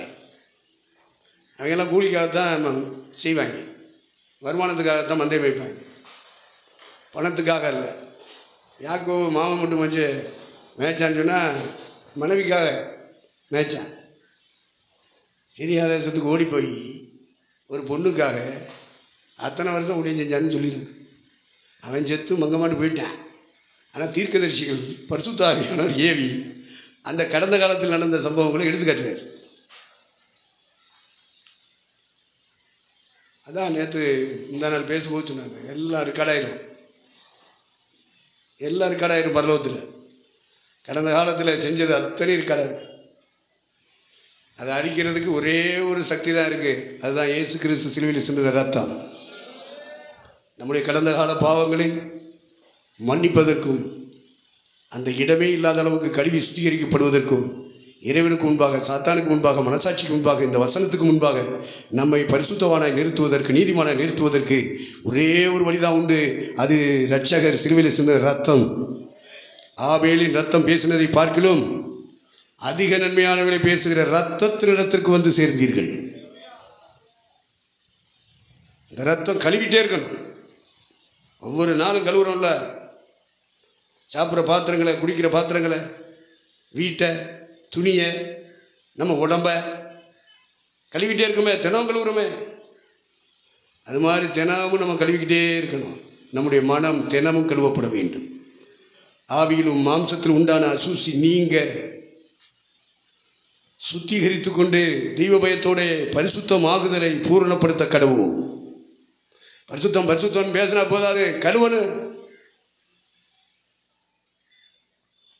அவன் பரிசுத்தவனா இருந்தான், இவன் பரிசுத்தவனா இருந்தான், நீ நான் இருக்கணுமே. நம்ம என்ன செஞ்சுருக்கோம் பரிசுத்த அடையிறதுக்கு? அதே சாட்சி, நம்ம தான் சாட்சி. கரண்ட் அதெல்லாம் பைபிளில் உள்ளதெல்லாம் கடந்த கால சாட்சி, நம்ம தான் நிகழ்கால சாட்சி. இயேசுநாதருக்கும் பரலோகத்துக்கும் தேவனுடைய வார்த்தைக்கும் நிகழ்கால சாட்சி. மந்தைக்கு மாதிரிகளாக கண்காணிப்பு செய்யுங்கள். உங்களை நீங்களே மாதிரியாக்குங்கள், எக்ஸாம்பிள் ஆக்குங்கள். அது ரொம்ப முக்கியம். கர்த்தருக்கு ஸ்தோத்திரம். கட்டாயமாக மேய்க்க வேண்டாம், மனப்பூர்வமாக மேய்ங்க. அப்போ மந்தையை சம்பாதிச்சு கொடுக்கறது யார்? நம்முடைய உழைப்பல்ல, நம்முடைய தியாகம் அல்ல, நம்முடைய மாமா மச்சான் மனைவி அல்ல, நம்முடைய பிள்ளைகள் அல்ல, நம்முடைய தகப்பன் தாய் சம்பாதிச்சு கொடுத்த சபை அல்ல. தேவன் தம்முடைய சுய ரத்தத்தினாலே சம்பாதித்து கொண்ட சபை. அப்படித்தானா? ஆமாண்ணா, கையை வைத்து அழியிலே சொல்ல முடியல, சொல்லணுமாக்கு. நாங்கள் உங்களுக்குள்ள பரிசுத்தாவி இருந்தால் சொல்லுவீங்க, அசுத்தாவி இருந்தால் எப்படி சொல்ல வைக்கி? அப்போது நாம் சபை நடத்துகிற பாஸ்டர்ஸாக இருந்தாலும் நம்மிடத்திலே கொண்டு வரப்பட்ட மக்கள் நம்ம அப்பாவுடைய சொத்து இல்லைன்றதை முதல்ல புரிஞ்சுக்கிறீங்க. அம்மா, சகோதரன், சகோதரி சம்பாதித்து தந்த ஆத்துமாக்கள் அல்ல, நம்முடைய தாய் தகப்பன் சம்பாதித்ததல்ல, சகோதர சகோதரி மச்சனமாறு சம்பாதித்ததல்ல. தேவன் தம்முடைய சொந்த இரத்தத்தை சிலுவையிலே சிந்தி அதை விசுவாசிக்க வைத்து அந்த விசுவாசத்தினாலே அவர் சபையில் கொண்டு வந்து சேர்க்கிறார். ரட்சிக்கப்படுகிறவர்களை முதல்ல அதை புரிஞ்சுக்கணும். அப்போ தான் சாத்தானை நீங்கள் ஜெயிக்க முடியும். இறைவன் சம்பாதித்தது உங்களிடத்தில் உள்ள தேவனுடைய மந்தை. அது யாருடைய மந்தை? தேவனுடைய மந்தை. அதை மேய்ப்பதற்கு கண்காணிகளாக ஏற்படுத்தி இருக்கிறார். அதை மேய்ப்பதற்கு கண்காணிகளாக ஏற்படுத்தி இருக்கிறார். உங்களை என்னையும் கர்த்தர் கண்காணியாக வச்சிருக்கார். அதை நம்ம புரிஞ்சுக்கணும். அதான் சத்திரத்தானே சொல்லிட்டு போனாங்க. 2 பணத்தை குடிச்சிட்டு திரும்ப வருவார். அந்த 2 பணத்தை வச்சு என்ன செய்யணும்? ஊழியம் செய்யணும். சத்திரத்தில் வருகிற போகிற அத்தனை பேரையும் விசாரிக்கணும். இப்போ சபைக்கு ஒரு பேர் சத்திரம், சபைக்கு ஒரு பேர் வயல், சபைக்கு ஒரு பேர் ஜெருசலேம் நகரம். ஜெருசலேம் நகரம் மட்டுமல்ல, அது தேவனுடைய வீடு, அது தேவனுடைய மாளிகை, அது தேவனுடைய வாசஸ்தலம், அது தேவனுடைய தோட்டம். இப்படி பல பெயர்கள் உங்களுக்கும் எனக்கும் கொடுக்கப்பட்ட சபைக்கு வச்சிருக்க. ஒவ்வொரு சத்தியத்தின்படி அவங்கள உருவாக்கணும். என்னத்தையாவது பேசி நேரத்தை போகக்கூடாது. சத்தியங்களை பேசணும், உபதேசங்களை பேசணும், சபையை ஆயத்தப்படுத்தும். அப்போ இந்த மந்தை நம்ம கையில் இருக்கிற விசுவாச பிள்ளைகள் நாம் சம்பாதித்தவர் அல்ல. யார் சம்பாதிச்சதுன்னு சொல்லியிருக்கு? தேவனுடைய மந்தை அப்படின்னா அவர் சொந்த ரத்தம் கொடுத்து என்ன பண்ணியிருக்காரு, சம்பாதிச்சிருக்காரு. ரத்தம் கொடுத்து ப்ரொஜெக்டர் வாங்கி படிக்காதவங்க மத்தியில், பாச தெரியாதவங்க மத்தியில் படம் ஜீசஸுடைய படத்தை காமிச்சு சூசைட் சொன்னாங்க. அதனால தான் அந்த தீவுக்குள்ளே பவுலோஸ் ஐயாவை தேவன் கனப்படுத்தினார். உலக நாடுகள் முழுவதும் கர்த்தர் கொண்டு போனார். சொந்த ரத்தத்தை கொடுத்து ப்ரொஜெக்டர் வாங்கி படிக்காதவங்களுக்கு வசனம் கொடுத்தா, ட்ராக்ஸ் கொடுத்தா தெரியாது. அதனால் ப்ரொஜெக்ட் வாங்கி அந்த மக்களுக்கு சூசி அறிவிக்கலாமே, கையில் பைசா இல்லையே அப்படின்னு இருக்கும்போது ஆண்டவர் அவர் கொடுத்த ஞானம், உன் ரத்தத்தை கொடுங்க, கொண்டு போய் ரத்தத்தை தானம் கொடுத்துட்டு அதை வச்சு ப்ரொஜெக்ட் வாங்கி அதை வச்சு அவர் என்ன பண்ணார், படிக்காதவங்க மத்தியில் அந்த லாங்குவேஜ், அந்த மொழி தெரியாதவங்க மத்தியில் தேவனுடைய ராஜ்யத்தை பரப்புனார். ஆண்டவரும் சிநேகித்தார். அதனால் உலக நாடுகள் எல்லாம் கொண்டு போனார். இங்கே நம்ம அப்படி செஞ்சுருக்கோமா? இல்லை. அப்போ அதில் அவர் விசேஷமாக வைத்து நிற்கிறார்ல. படிக்காதவங்க மத்தியில் என்ன சூழ்ச்சி சொல்லியிருக்க, ட்ராக்ஸ் கொடுத்துருப்பேன், தெருவில் 2 வருஷம் பண்ணியிருப்பேன். ஓம் பாசை புரியாத மக்கள் மத்தியில் எப்படி புரிஞ்சுவேன்? அப்போது இதெல்லாம் நீங்கள் கவனிக்கணும், புரிஞ்சுக்கிறோம். குண்டு சட்டிகளையோ குதிரை ஓட்டிகிட்டு கூடாது. அப்போ இறைவன் அவர்களை கொண்டு வந்தார், அந்த பாரத்தை கொடுத்தார், அப்படி சூசி அறிவித்தார். இப்போ உலக நாடுகளில் போய் சாட்சி சொல்கிறார். இப்படி ஆண்டவருக்கு சூசியம் சொல்லணும், படிக்காதவங்க மத்தியில் எப்படி சொல்கிறேன்னு அழுதேன், பாச புரியாத மக்கள் மத்தியில் எப்படி சொல்கிறதுன்னு அறிஞ்சேன். அதனால் ஜீசஸை பற்றி இங்கிலீஷில் படம் மக்கள் பார்த்து புரிஞ்சுக்கிட்டாங்க. டிவி மூலமாக ரசிக்கப்பட்டவர் தான் ஏவி ராஜ். இந்திய தேசத்தில் தமிழ்நாட்டில் பயங்கர இந்து சாமி வெறி பிடிச்சவர். டிவியில் காமிச்ச படத்தை பார்த்துட்டு தான் அவர் மனம் திரும்பினார். அவர் பல இடங்களில் போய் பயன்படுத்தப்பட்டார்.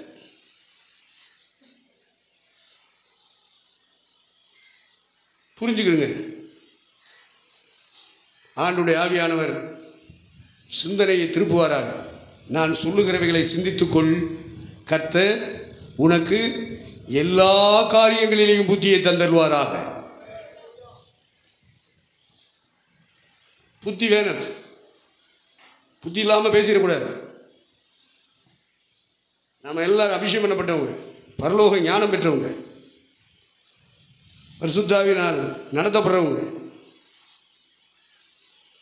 அதனால் கட்டாயமாக வரல, மனப்பூர்வமாக மேய்க்கணும். இது தேவனுடைய மந்தை. நம்மகிட்ட வருகிற ஒவ்வொரு விசுவாசியும் கர்த்தர் தந்ததுன்னு சொன்னால் இது தேவனுடைய மந்தைன்னு சொல்லு. இல்லை நீ சம்பாதிச்சா ஒன்று மாதிரி தான் இருக்கான்.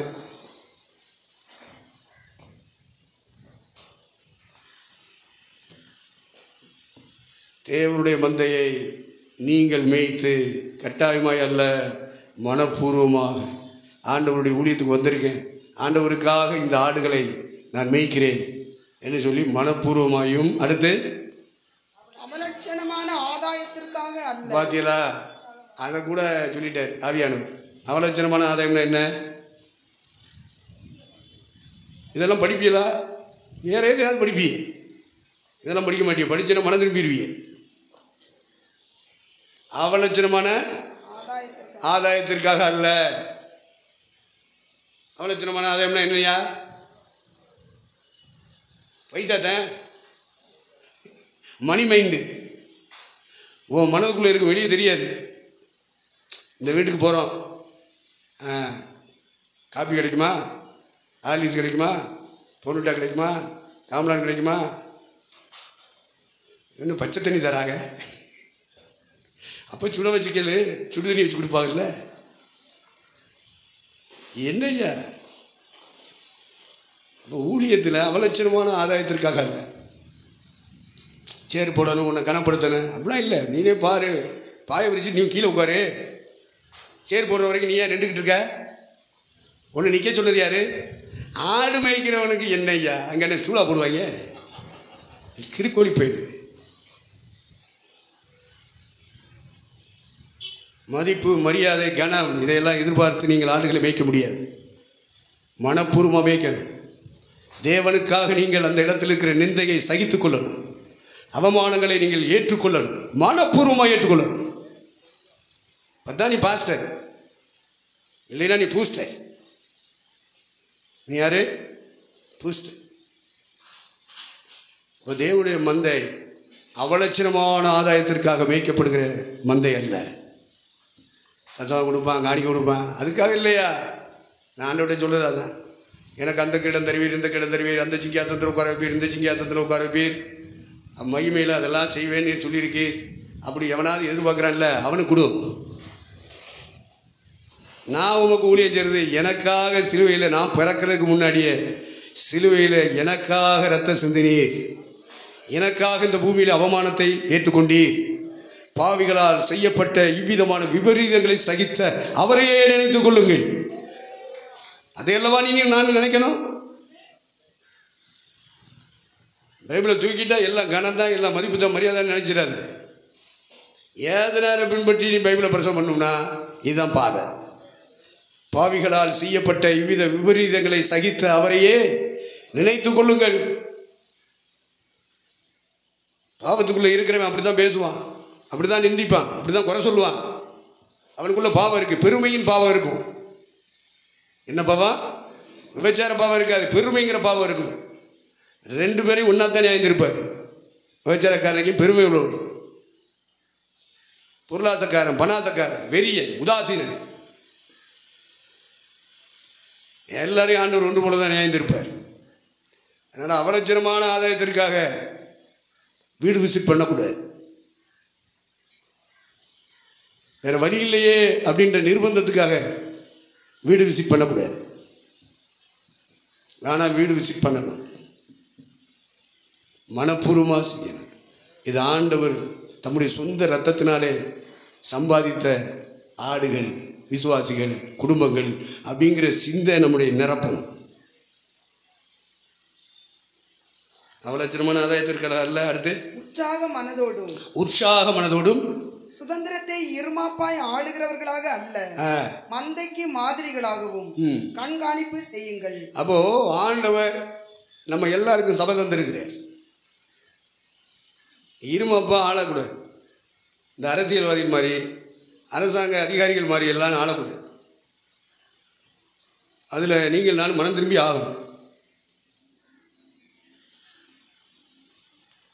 அரசாங்க அதிகாரிகள் என்ன செய்வான்? கீழே இருக்கிற ஆட்களை எல்லாம் அவனுடைய அதிகாரத்தை பயன்படுத்தி அவங்கள நடத்துவான். அரசியல் தலைவர்கள், அரசியல்வாதிகள் அப்படி தான் ஆளுவான். மாநிலம், மாவட்டம், வட்டம், ஒன்றியம், ஊராட்சி, பேரூராட்சி, நகராட்சி, மாநகராட்சி, இப்படி வச்சுருப்பாங்க. அதிகார வர்க்கங்கள் அப்படி இருக்கும். அவங்களுக்குள்ள பிசாசு இருக்கும். அரசியல் தலைவர்களுக்குள்ள பிசாசு இருக்கும். ஆனால் உங்களுக்குள்ள, எனக்குள்ளே இருக்கிறது பிசாசு இல்லை, பரிசுத்த ஆவியானவர். இப்போ இருமாப்பாய் ஆளக்கூடாது, அரசியல்வாதி வாழ்கிற மாதிரி ஆளக்கூடாது. உங்களுக்கு கீழே இருக்கிறவங்கள, அரசாங்கத்தில் இருக்கிற அதிகாரிகள் மாதிரி ஆளக்கூடாது. மந்தைகளுக்கு மாதிரியாக கண்காணிப்பு செய்யுங்கள். அவங்க பார்த்து படிக்கிறது மாதிரி உள்ள காரியங்களை செய்யுங்க. தாழ்மையாக, பொறுமையாக, சகிப்புத்தன்மையாக. அப்படிதான் நம்ம அன்பு செய்ய வேண்டியிருக்கு. வேற வழி இல்லை. உடனே நடவடிக்கை எடுக்கக்கூடாது. நீங்கள் மாதிரிகளாக காண்பீர்கள். மந்தைக்கு மாதிரியாக இருக்கணும். வர்ற விசுவாசிகள் அத்தனை பேருக்கு நாம தான் எக்ஸாம்பிள். சும்மா பைபிளை மட்டும் சொல்லிட்டா போதாது. நீ எப்படி வாழ்கிற, உன் மனைவியை எப்படி நடத்துகிற, உன் பிள்ளைகளை எப்படி நடத்துகிற, அதெல்லாம் மாதிரியாக காமிக்கணும். சும்மா பைபிளை மட்டும் பேசிட்டு போயக்கூடாது. எக்ஸாம்பிள் காட்டணும். அப்போ உங்களிடத்தில் உள்ள தேவனுடைய மந்தையை நீங்கள் மேய்த்து, கட்டாயமாக அல்ல, மனப்பூர்வமாயும் அவலட்சணமான ஆதாயத்திற்காக அல்ல, மந்தைக்கு மாதிரிகளாக கண்காணிப்பு செய்யுங்கள். இப்போ உங்களுக்கும் எனக்கும் ஒரு அப்பாயின்மெண்ட் பரலோகம் தந்திருக்கு. அதுதான் கண்காணிப்பு, அதான் மூப்பர் ஊழியம் அப்படிங்கிறத புரிஞ்சுக்கிறணும். கர்த்தருக்கு ஸ்தோத்திரம். ரைட். இப்போ சில வசனங்களை நம்ம சொல்லிட்டு நான் முடிக்கிறேன். இது உங்களுக்கு நான் வருஷத்துக்கு ஒரு தடையாக சொல்லணும். பார்த்தீங்களா? அதனால தான் உங்களுக்கு சொல்கிறது. மற்றவங்களுக்கு சொல்ல முடியாது, உங்களுக்கு தான் சொல்ல முடியும். இதெல்லாம் செய்யணும்னா அழைக்கப்பட்டிருக்கணும். இதெல்லாம் செய்யணும்னா அழைப்பு இருக்கணும். மார்க்கு சுவிசேஷம் 3ஆம் அதிகாரம் 13ஆம் வசனத்திலிருந்து வாசிங்க. பின்பு அவர் ஒரு ஒலிவ மலையின் மேல் ஏறி தமக்கு சித்தமானவர்களை தம்மிடத்தில் வரவழைத்தார். அவர்கள் அவரிடத்திற்கு வந்தார்கள். அப்பொழுது அவர் 12 பேரை தெரிந்து கொண்டு அவர்கள் தம்மோடு கூட இருக்கவும் பிரசங்கம் பண்ணும்படியாக தாம் அவர்களை அனுப்பவும் வியாதிகளை குணமாக்கி பிசாசுகளை துரத்தும்படி அவர்கள் அதிகாரம் உடையவர்களாய் இருக்கவும் அவர்களை ஏற்படுத்தினார். அவர்களில் யாரெனில் சீமோன். போதுமா இருக்கட்டும். அதாவது இப்போ முதல்ல நம்ம சிந்திச்சோம் பார்த்தீங்களா, நம்முடைய நினைவுக்குள்ளே கொண்டு வந்தோம்ல, அந்த லைஃப் நமக்குள்ளே வரணும்னா, மந்தைக்கு சபை மக்களுக்கு நாம் எக்ஸாம்பிளாக வாழ்ந்து காமிக்கணும்னா அழைப்பு இருக்கணும்.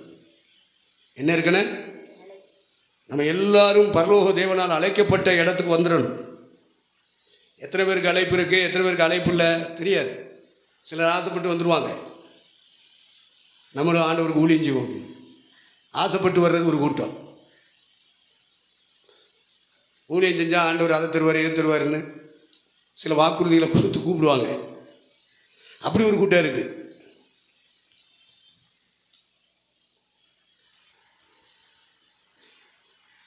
இங்கே ஆண்டவர் தம்முடைய ராஜ்யத்தின் வேலைக்காக அழைக்கிறார்.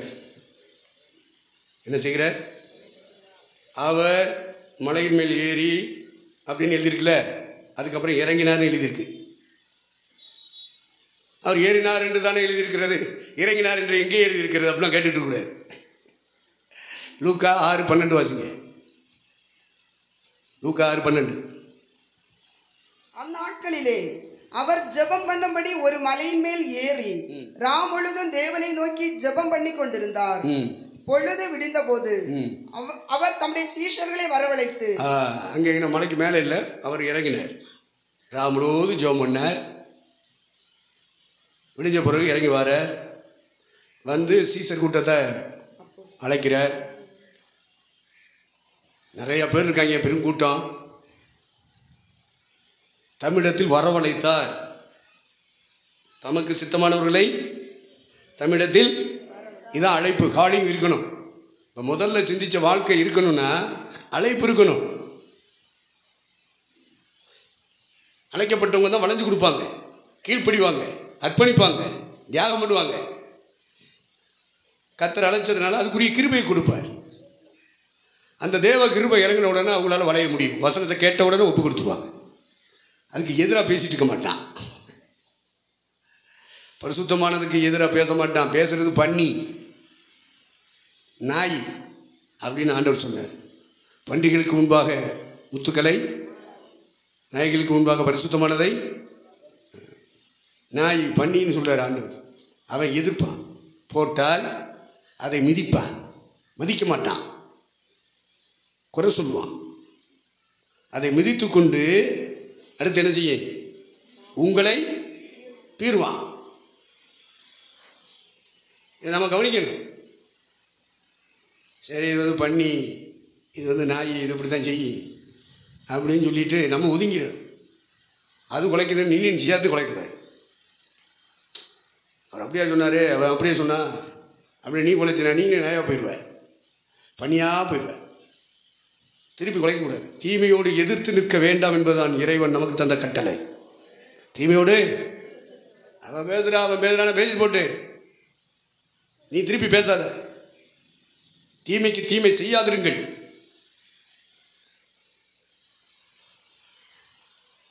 ஆண்டவர் அழைத்தார் என்று சொன்னால் அந்த அழைப்புள்ளவர்களுக்கு கிருபையை கர்த்தர் சப்ளை பண்ணுவார். கண்டிப்பாக தேவ சமூகம், தேவ பிரசன்னம், தேவ கிருபை இறங்கிட்டே இருக்கும். எதுக்கு இறங்குது? அவருடைய வசனத்தின்படி உள்ள வாழ்க்கையை நிறைவேற்றுவதற்கு இறங்குது. அப்புறம் எதுக்கு தேவ சமூகம்? அப்புறம் எதுக்கு தேவ பிரசன்னம்? வசனத்தின்படி வாழணும்னா கிருபை வேணும், சமூகம் வேணும், பிரசன்னம் வேணும். அதுக்காகத்தான் தேவன் அந்த கிருபையை தருகிறார், அந்த சமூகத்தை தருகிறார், பிரசன்னத்தை தருகிறார். சிலர் சொல்லுவாங்க தேவ சமூகம் அப்படி இருந்துச்சு, பிரச்சனை இருந்துச்சு. அவங்க வாழ்க்கையில் ஒரு மாற்றம் இருக்காது, அப்படிதான் இருப்பாங்க. அது எதுக்கு அந்த சமூகம், அந்த பிரச்சனை எதுக்கு, அந்த ஆவி நிறைவு எதுக்கு, அந்த கைதட்டி எதுக்கு, அந்த அந்நிய பாஷை எதுக்கு? வாழ்க்கையில் மாற்றம் இல்லையே. அதனால தான் வேறொரு ஆவிங்கிறான் பவுல். அந்த ஆவியே வேறப்பா. ஒரு லைஃப் ஸ்டைலில் ஒரு மாற்றத்தை தர வல்லமை இல்லாத ஆவி பரிசுத்தாவி இல்லை. பரிசுத்தாவி இறங்குவாரானால் மாற்றத்தை உண்டாக்கக்கூடிய வல்லமையை உனக்கு எனக்கும் தருவார். அது இல்லை அப்படின்னா பழைய வாழ்க்கை தான் தொடருது அப்படின்னா அந்த ஆவி எதுக்கு எதுக்கு? அதனால் அழைத்தார்.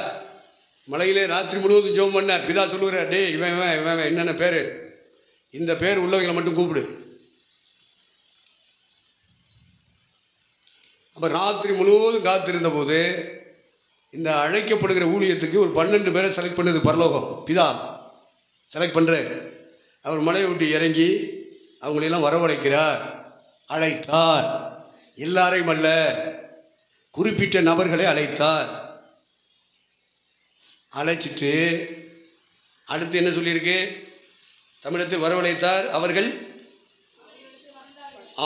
அவரிடத்தில் ஊழியத்துக்கு வந்துட்டாங்க. ஆனால் இந்த ஒழுங்கில் வந்தாங்களா?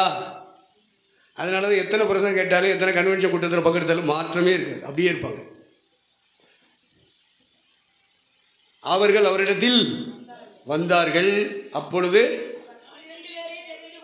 இப்ப தெரிந்து கொண்டார். முதல்ல அழைப்பு. சபை ஊழியம் செய்கிறவங்களுக்கு முதலாவது அழைப்பு இருக்கணும். ரெண்டாவது அவரால் தெரிந்து கொள்ளப்பட்டது. தெரிந்து கொள்ளுதல்னா என்ன? அந்த பேதுரு ஒன்று சொல்லுவார்ல, 2 பேதுரு 1:10. அவர் வேறொரு காரியத்துக்கு சொல்லியிருப்பார், நாம் இதுக்கு பயன்படுத்துகிறோம். 2 பேதுரு 1:10.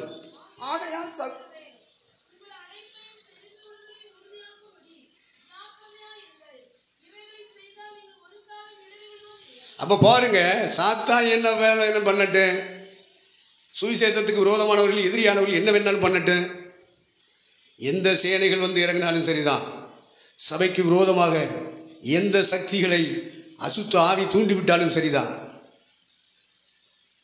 தெரிந்து கொள்ளுதலை குறித்து உங்களுக்குள்ள ஒரு நிச்சயம் இருக்குமானால் அசைய மாட்டீங்க.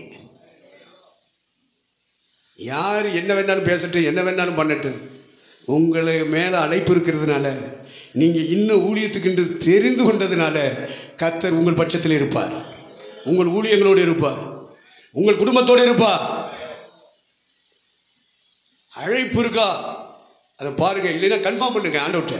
ஆண்டவரை இதை உறுதிப்படுத்தித்தார். அழைப்பையும் தெரிந்து கொள்ளுதலையும் உறுதிப்படுத்தும்படி ஜாக்கிரதையாக இருங்கள். அப்பொழுது ஒரு காலம் நீங்கள் இடறி விடுவது இல்லை. அவன் பிடிச்சி தள்ளுவான், சில நேரங்களில் தள்ளி விட்டுருவான். நாங்கள் கீழே விழுந்தாலும் மடிந்து போகிறது இல்லை, தள்ளுவான். பிசாசானவன் யாரை கொண்டு தள்ளணுமோ அவங்கள கொண்டு தள்ளிடுவான். கீழே விழுந்துருவோம், விழுந்தாலும் சாக மாட்டோம், திரும்ப எடுத்து கர்த்தர் நிறுத்துவார். இது தேவனுடைய அழைப்பு.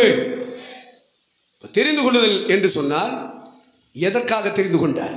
அப்போஸ்தலனாகவா, தீர்க்கதரிசியாகவா, சுவிசேஷகனாகவா, மெய்ப்பனாகவா, போதகனாகவா, கண்காணியாகவா, உதவி ஊழியக்காரனாகவா, ஊழியக்காரியாகவா, எதற்காக இறைவன் அழைத்தார் என்பதை நீங்கள் நிச்சயப்படுத்த வேண்டும். அதுதான் தேவன் தெரிந்து கொண்ட காரியம். உங்களை இந்த பூமியில் எதற்காக அழைச்சாருங்கிறத, எதற்காக தெரிந்து கொண்டார் என்பதை நிச்சயப்படுத்துங்கள். அழைப்பை முதலாவது நிச்சயப்படுத்துங்கள். இரண்டாவது தெரிந்து கொள்ளுதலை நிச்சயப்படுத்துங்கள். எதற்காக உங்களை இந்த பூமியிலே ஊழியத்திற்கு தெரிந்து கொண்டார்? சிலரே அப்போஸ்தலனாக வாசிங்க. எபேசியர் 4:13.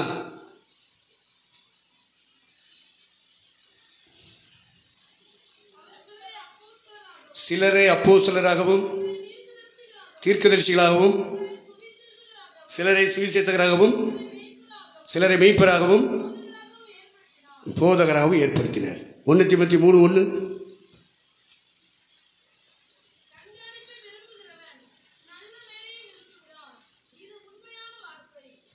அப்போ கண்காணிப்புங்கிறது அடுத்து, அது 6வது ஸ்டேஜ்.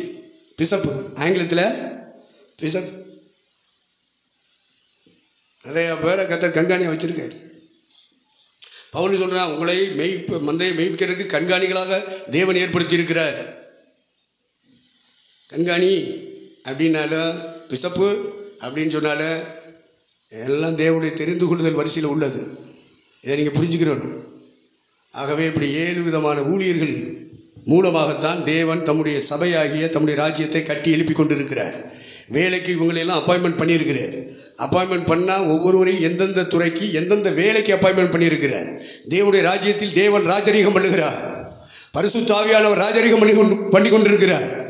உங்களிலே என்னிலே இறங்கி நிரப்பி அவர் தம்முடைய ராஜ்யத்தை ஸ்தாபித்துக் கொண்டிருக்கிறார், கட்டி எழுப்பி கொண்டிருக்கிறார், வளர்த்து கொண்டிருக்கிறார், பூர்ணப்படுத்தி கொண்டிருக்கிறார். இதை இறைமக்கள், இறைவனுடைய ஊழியக்காரர்கள் புரிந்து கொள்ளணும். அதனால் அழைப்பை உறுதிப்படுத்துங்க. 2வது, எந்த ஊழியத்துக்கு அழைச்சாரு அப்படிங்கிறத நீங்கள் நிச்சயப்படுத்துங்க. அழைப்பையும் தெரிந்து கொள்வதையும் உறுதிப்படுத்தும்படி ஜாக்கிரதையாக இருங்கய்யா. இல்லைன்னா பிசாசு போட்டு உங்களை வேவரிங் ஆக்கிடுவான், தடுமாற பண்ணிகிட்டே இருப்பான். அதனால் உட்காருங்க தேவ சமூகத்தில். நீங்கள் எப்பெல்லாம் ஜெபத்தில் உட்காருறீங்களோ உங்களுக்காக உட்காருங்க. ஆண்டவரே, பிசாசு பல குழப்பத்தை கொண்டாரான், பல பிரச்சனையை கொண்டு வரான். எனக்கு என்னுடைய அழைப்பை மறுபடியும் நீர் கன்ஃபார்ம் பண்ணும், மறுபடியும் நீர் எனக்கு உறுதிப்படுத்தும், தெரியும் எந்த வேலைக்குன்னு சொல்லி ஏற்படுத்தினீர் என்பதை உறுதிப்படுத்தும் அப்படின்னு சொல்லி கேளுங்க. அப்போது சொல்லனா, தீர்க்கதரிசியா, சுவிசேஷகனா, மெய்ப்பனா, போதகனா, கண்காணியா, உதவி ஊழியக்காரியா, உதவி ஊழியக்காரனா, ஆண்டவர் தெளிவாக ஸ்டாண்டர்ட் சொல்லியிருப்பார். இதை நாம் உறுதிப்படுத்தணும். மோசையை நேரடியாக அழைச்சார்,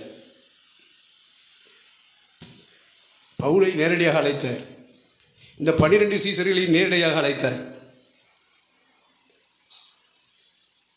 சாமுவேலை ஏலியின் மூலமாக அழைத்தார். யோசுவாவை மோசையின் வழியாக அழைத்தார். எலியாவை நேரடியாக அழைத்தார். எலியாவுக்கு உதவியாளனாக எலிசாவை எலியாவின் மூலமாக அழைத்தார். இப்படி நீங்கள் வேதாகமத்தை படித்து தெளிவடையணும். எல்லாம் தேவனுடைய ராஜ்யத்துக்காக உள்ளது தான். நேர்முக தேர்வு வச்சாலும் சரி, மறைமுக தேர்வு வச்சாலும் சரி, ஊழியக்காரனுக்கு சில ஊழியர்களுக்கு நேரடியான அழைப்பு, சில ஊழியர்களுக்கு ஊழியர்கள் மூலமாக ஒரு அழைப்பு. ஒரு பவுலுக்கு கீழே ஒரு தீமோத்தேயு, தீகுக்கு எப்பாப்பிரா தீத்து, வைத்தியனாகிய லூக்கா, எல்லாமே மறைமுக அழைப்பு தான், நேரடியான அழைப்பு இல்லை. தேவன் அழைச்சிட்டு பவுலை அழைச்சிட்டு சொன்னார், டே பட்டணத்துக்குள்ளே போ, உனக்கு சொல்லப்படும். ஆண்டவரே, நான் என்ன செய்ய சித்தமாக இருக்கிறேன், போடா பட்டணத்துக்குள்ளே போ. அங்கே போய் 3 நாள் பாஸ்டிங் பிரேயர். உங்கள் அழைப்பு என்ன, உங்களுடைய தெரிந்து கொள்ளுதல் என்ன? அப்போஸ்தலர் 9:15 வாசிங்க. அதற்கு அவர், நீ போ, அவன் புற ஜாதிகளுக்கும் ராஜாக்களுக்கும் இஸ்ரவேல் புத்திரருக்கும் என்னுடைய நாமத்தை அறிவிக்கிறதற்காக நான் தெரிந்து கொண்ட பாத்திரமாய் இருக்கிறான். நான் தெரிந்து கொண்ட பாத்திரமாக இருக்கிறேன். அனனியா மூலமாக தேவன் அங்கே பேசுகிறார். பவுல் தலையில் கை வச்சு ஜெபம் பண்ணார். இந்த 3 நாள் கூட அவன் எத்தனை நாள் கூட 3 நாள் அவனுக்கு பார்வை இல்லை. அடித்த மின்னல் அடி அவனை கூட ஆகிவிட்டார். அப்போ தான் அங்கிட்டு இங்கிட்டு போகாமல் இருப்பான். ரொம்ப அறிவுபடுத்தவும் பார்த்துக்கிறேங்க. இந்த அறிவுபடுத்தவெல்லாம் நோவு படுத்தவன். இவங்களை எல்லாம் சரிப்படுத்தணும்னா சில நேரங்களில் அவங்கள குருடனாக்கணும். 3 நாள் உட்காந்துட்டேன். ஏன்னா வழி தெரியாது பற்றியில. ஆண்டவரே, பட்டணத்துக்குள்ளே போகணும்னு சொன்னீரே, சித்தத்தை சொல்லு, நான் என்ன செய்ய சித்தமாக இருக்கு. அப்போ தான் அனனியாட்ட பேசுனார், ஏழை போ அவன்கிட்டயா. அவன் எல்லாரையும் அடித்து நொறுக்கி பெந்தகோஸ்தில் அல்லேலூயா சோதரம்னு சத்தம் கேட்டாலே அடித்து நொறுக்கிறான். டீமாக வந்து ஐயோ மானவங்கப்படுத்துகிறானே, அவன் போய் பார்க்க சொல்லிடு. இப்போ அவன் ஜெபம் பண்ணிக்கிட்டு இருக்கான்டா, உட்காந்து பேசிக்கிட்டா இருக்கான். அவன் என்ன செய்கிறான், சில ஊழியக்காரனை பாருங்க பேசிக்கிட்டே இருப்பாங்க, ப்ரேயரில் இருக்க மாட்டான். அப்போ அனனியா சொன்ன உடனே சொன்னார், நீ போய் தேடு, அவன் இப்போ ஜெபம் பண்ணிகிட்டு இருப்பான். ஜெபிக்காதவனை ஜெபிக்க வைக்கணும். சில நேரங்களில் அவனை குருடனாக்கினா தான் ஜெபம் பண்ணுவேன். இல்லாட்ட காரியம் ஊழியம் அதை செய்யணும் இதை செய்யணும் ஏன் ஓடிட்டு இருப்பாங்க. தேவசமத்தில் உட்காரு. தேவனோடு இருக்கணும்னா சில நேரங்களில் இப்படிலாம் காலை ஒடிச்சு போடணும். அப்போ தான் தேவனோடு இருக்க முடியும். கர்த்தருக்கு ஸ்தோத்திரம். இல்லைன்னா ஊழியம் அங்கே ஊழியம் இங்கே கூட்டம் இவனை கூடலாக்கிட்டார். ஆண்டவரே ஆண்டவரே 3 நாள் கூட இருக்கனே, 3ஆவது நாள் வந்து நின்ட்டான். அனனியா போடா, அவன் ஜெபம் பண்ணிட்டு இருக்கான்டா, அவன் என்னோடு இருக்கான்டா, என் சமூகத்தில் இருக்கான்டா, போ அவன் தலையில் கை வச்சு ஜெபம் பண்ணு. அவனுக்கு பார்வை கிடைக்கும். முதல்ல இந்த பார்வை உலக பார்வை, அடுத்து ஆவிக்குரிய பார்வை. அவன் கண்களை திறந்து விட்டுது. உன் கண்களை திறக்கும்படி உனக்கு தரிசனமான தேவன். நீ ரோட்டில் யாருக்கும் தரிசனம். அவன் ரசிக்கப்பட்டது ரோட்டில். எவனை ஜூஜை சொல்லிலாம் ரசிக்கப்படலை. வீட்டில் வந்து ஒருத்தன் தீர்க்கதரிசனம் சொல்கிறான், தலையில் கை வச்சு பண்ணி பார்வை கிடைச்சிருச்சு. அதுக்கடுத்து ஆண்டவருடைய அழைப்பு என்ன அப்படின்னு சொல்லுது, நான் தெரிந்து கொண்ட பாத்திரம், என் நாமத்திற்காக, அவருடைய நாமத்திற்காக அவரால் தெரிந்து கொள்ளப்பட்ட பாத்திரம் நீ. அவருடைய நாமத்தை பிரஸ்தாபப்படுத்தும் இடத்துல எல்லாம் சந்தோஷமா இருக்காது, பாடுகளா இருக்கும், வேதனைகளா இருக்கும், தோல்வியா இருக்கும். பயப்படாத. அவருடைய நாமத்திற்காக நீ எவ்வளவாய் பாடுபட வேண்டும் என்று போக போக கர்த்தருடைய ஆவியானவர் உன்னை நடத்தி கொண்டே இருப்பார். தீர்க்க தரிசனம் தலையில் கை வச்சு ஜெபமணி தீர்க்க அழைப்பை தெரிந்து கொள்வதை உறுதிப்படுத்திட்டு போயிட்டான். வர்ற ஊழியர்கள் மூலமாக நம்முடைய ஊழியங்களை, நம்முடைய அழைப்பை, நம்முடைய தெரிந்து கொள்ளுதலை, நமக்கு தேவன் தந்திருக்கிற வரங்களை, கிருபைகளை கன்ஃபார்ம் பண்ணுவதற்கு தான் இப்படிப்பட்ட கூட்டங்களில் நம்ம பங்கெடுக்கிறது. கர்த்தருக்கு மகிமை உண்டாகட்டும். ஆகவே பரிசுத்த பவுலை தேவன் அழைப்பையும் தெரிந்து கொள்ளுதலையும் உறுதிப்படுத்தினார்.